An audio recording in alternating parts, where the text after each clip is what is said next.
ہم یہ سمجھتے ہیں کہ گورنرز کا یہاں پہ خیبر پختونخوا میں بہت مسئلہ ہے. ایسا نہیں ہے کہ گورنر صاحب سامنے بیٹھے ہیں, لیکن چونکہ گورنر صاحب کو ہم گورنرشپ سے پہلے جانتے ہیں, وہ ایک پارٹی کا ایک فعال شخصیت ہیں اور تھے, ان سے بڑا واسطہ پڑا ہے, شرافت بھی ہے, بات بھی طریقے سے کرتا ہے, ایشو کو بھی طریقے سے اٹھاتا ہے.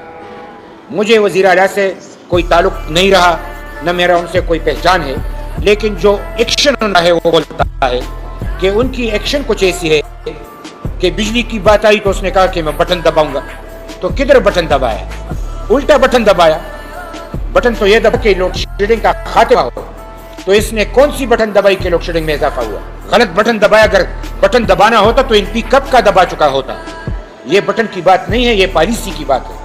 پالیسی کو درست کرنا ہے, اور پالیسی کو یعنی میں تو وزیر اعلیٰ صاحب, میری کیا حیثیت ہے کہ میں ان سے یہ بات کروں, لیکن صوبے کی خاطر میں یہ بات کر رہا ہوں کہ وزیر اعلیٰ صاحب کو سنجیدگی سے بات کرنی ہے.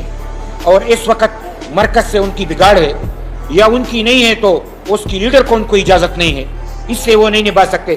تو مرکز میں بھی جو لوگ اسٹیبلشمنٹ کے قریب ہے تو ان سے ملتا ہے, لیکن حکومت سے نہیں ملتا. یہ بھی ایک فالٹ ہے. جو تو میں صرف گزارش کروں گا کہ گورنر صاحب اس صوبے کا مرکز میں آئینی نمائندہ ہے, تو اگر ان کا کوئی بگاڑ ہے تو صوبے میں تو گورنر سے اچھے تعلقات قائم کریں. اپنا جو صوبے کا مقدمہ ہے گورنر کے ذریعے پیش کرے. ہمیں تو اپنے صوبے کے مسائل کا حل کرنا ہے, 18ویں ترمیم پہ عمل کرنا ہے, NFC وارڈ پہ بات کرنی ہے.